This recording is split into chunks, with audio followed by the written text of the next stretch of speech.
The message arrived at 0347 Galactic Standard Time, and it was 11 words long. Earth withdraws from the Council. All treaties are void. Goodbye. On the Council ring, orbiting the neutral world of Vesserine, Ambassador Konan of the Vashti cluster read the transmission 3 times before he understood it wasn't a translation error. He was a diplomat of 200 years, a veteran of the long compact negotiations, and he had never once seen a species leave the table entirely. Species argued. Species threatened sanctions. Nobody just left. He called an emergency session. 41 delegations filled the amphitheater within the hour, their translator drones humming with anxious static. "They can't simply withdraw," said Delegate Haas of the Marine Assembly, her 4 eyes blinking in rapid, uneven rhythm. Humanity's shipping lanes alone move 9% of the galaxy's refined ore.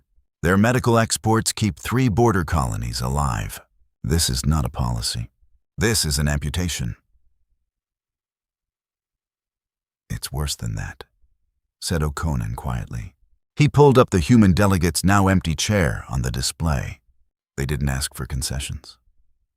They didn't file a grievance. They just told us goodbye. Humans don't do anything without a reason. I want to know what the reason is. That reason had a name. Colonel Marcus Reyes, formerly of the Joint Earth Council Defense Initiative, currently standing in a darkened briefing room beneath Geneva, with 7 other men and women who ran what was left of Earth's diplomatic corps. "They voted it down again," said Director Alma Whitfield, sliding a data slate across the table. Her voice was flat, exhausted. "The Refugee Resettlement Act. 14 voted to admit the Ashen Reach survivors, orphans, Marcus, actual children, and 31 voted against, because the Vashti bloc didn't want the genetic burden on their preferred worlds. And the 9th Amendment to the Compact? Passed. Humanity's colonies are now legally required to accept Council oversight teams with search authority. No warrant. No appeal." Whitfield rubbed her eyes. "They've spent 30 years asking us to prove we're civilized enough to be equals, and every time we do, the bar moves. We cure their plagues, we clear their minefields, we build their orbital shipyards, and we're still the newcomers who need supervision." Reyes looked around the table at the tired, angry faces of people who had spent their whole careers trying to make humanity fit. "So we stop asking to fit in," he said. The vote to withdraw was unanimous, and unlike everything else humanity had ever brought before the Council, it required no committee, no ratification, no permission. It was simply true the moment they said it. Panic did not arrive all at once. It arrived like a tide. Within a week, the shipping lanes went quiet.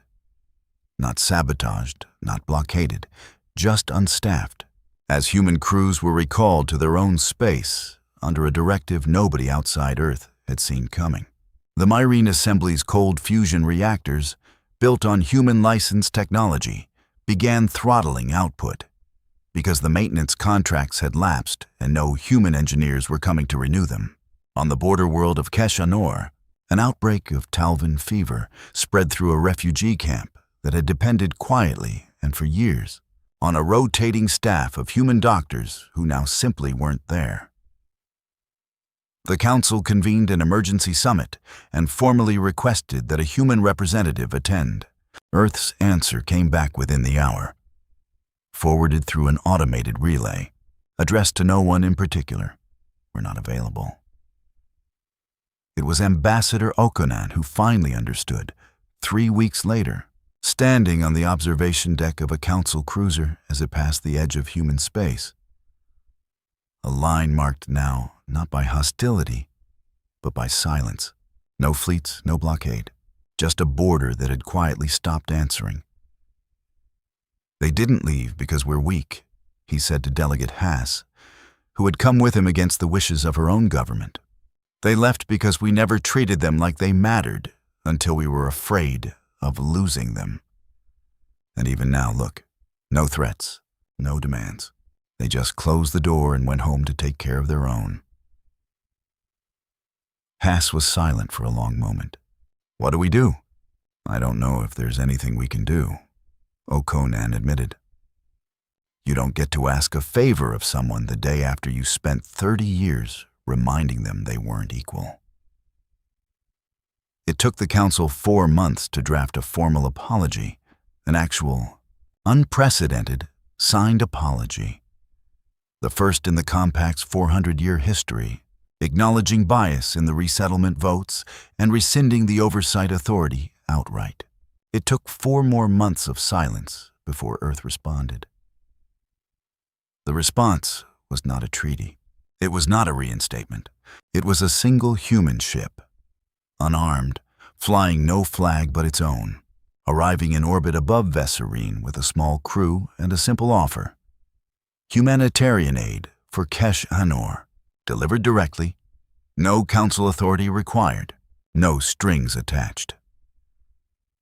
Colonel Reyes stood at the airlock as the ramp lowered onto the station, Alma Whitfield beside him, and watched Ambassador Konan walk forward alone to meet them, unarmed, unescorted, hands empty and open.